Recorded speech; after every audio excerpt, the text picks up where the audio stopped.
Hi everyone, this is Mike Kramer of Mott Capital. Today is February 5th.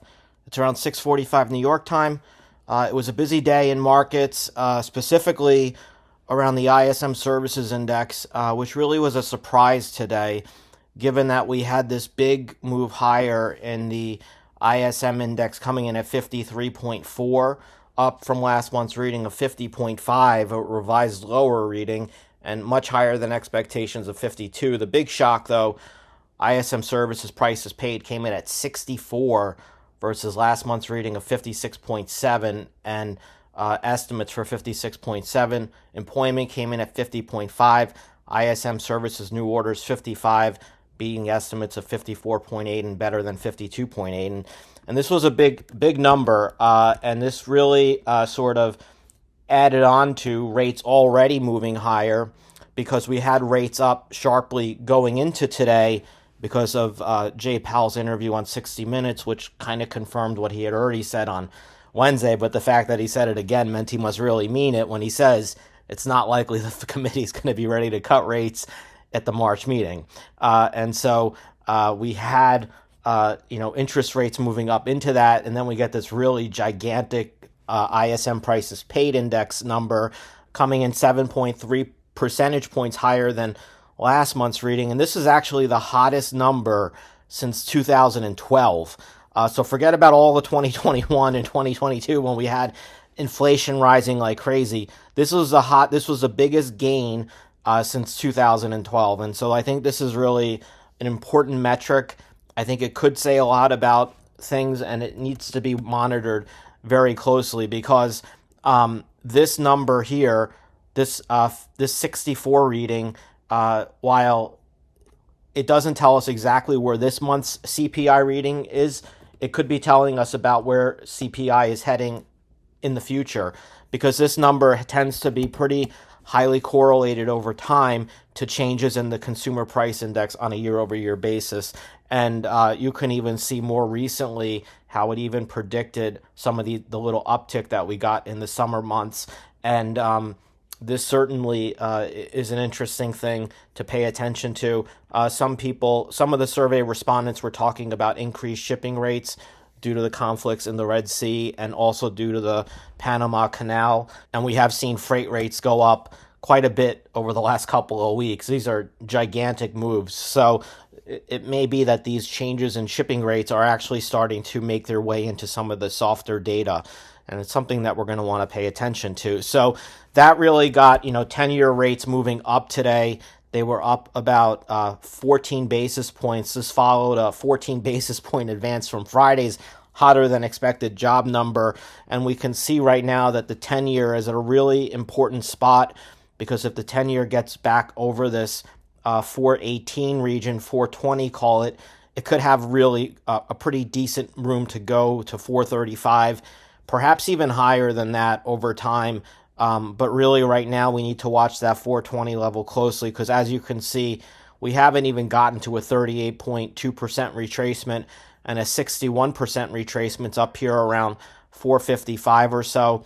The other thing that I think is interesting here is when we look at the 10-year, you can see it almost looks like maybe there's a double bottom that's formed in the 10-year. You can maybe make at least the argument of that. And if that is the case, then we could be talking about a 10-year that has significantly further to go from here, maybe back up towards around 450 or so. So this is something to keep an eye on. Clearly, this is an important level for the 10-year currently.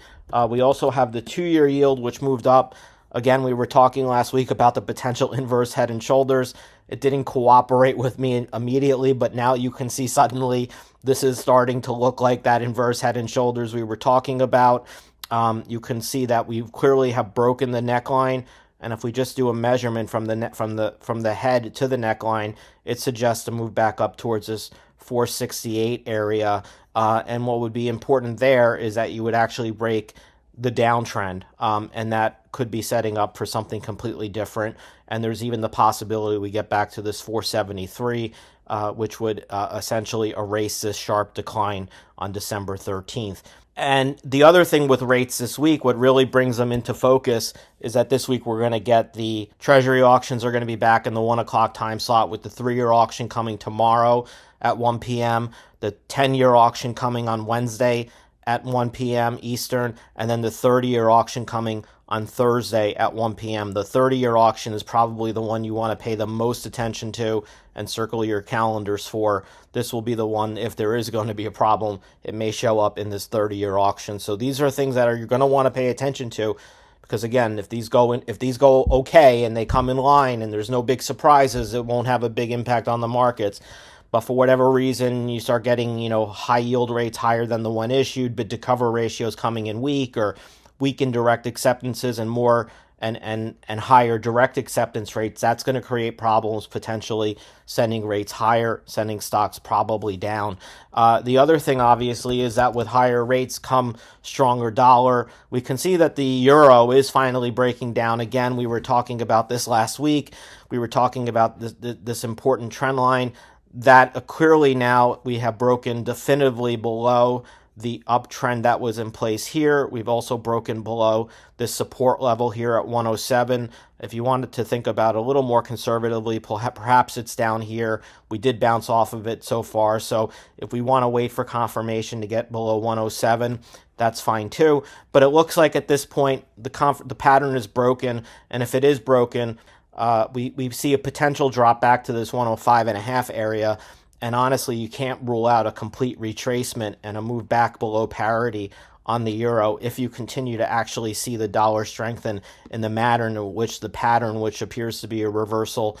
That would suggest we see a drop down all the way back to here over time. But again, the big level you want to watch is 107.3. That could set up a move down to here, while it's pretty clear right now that your resistance is this 10-day exponential moving average up around 108.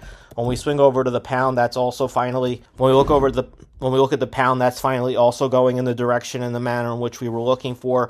We finally got that break lower on the RSI, confirming the downward momentum. Here's your break of the uptrend. Now it looks like support comes at this 125 area. If we break 125, we're talking about the potential to really start moving down back into this 121, 120 region.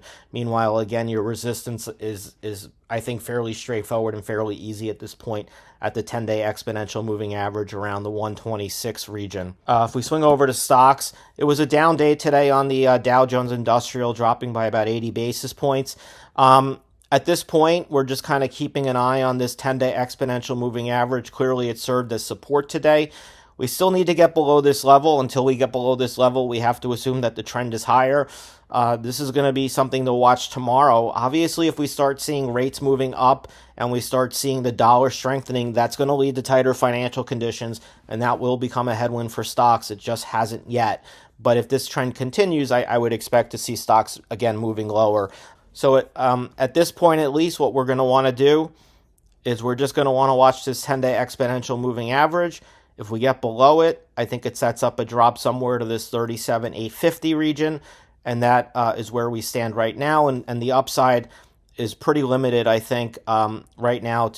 We need to fill this gap at 38,660 is the first level of resistance, with the next one being at 38,790, and then of course after that, there's nothing to stop it from going higher. When we look at the NDX, very similar sort of setup here. Still need to get below the 10-day exponential moving average, although we flirted with it for one day last week. We didn't hold it.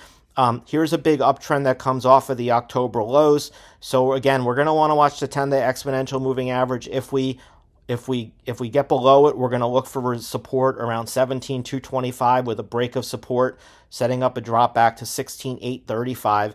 You can clearly see that momentum is starting to show signs of rolling over. What I also found interesting here about the NDX is you can see that this level right here, this was resistance back on the last week of January 24th. This served as resistance late last week. We couldn't get and close above it. So this is your major level of resistance right now, 17,660.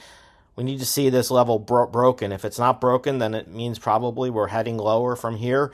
And again, from a macro standpoint, higher rates, stronger dollar should lead to lower stock prices over time. It's really not that much of a difference than the DAX, which I don't want to get too much into, but you can clearly see that the DAX is just really stalled out at these prior high at 17,000 call. We've tested it 3 times already, and that goes back to this point in time here. So a very similar looking setup to the DAX, and you're going to want to see if you can get above that level. If you can't get above 17,000, you're looking for lower prices. Anyway, have a great rest of your day, and we'll see you soon. Bye.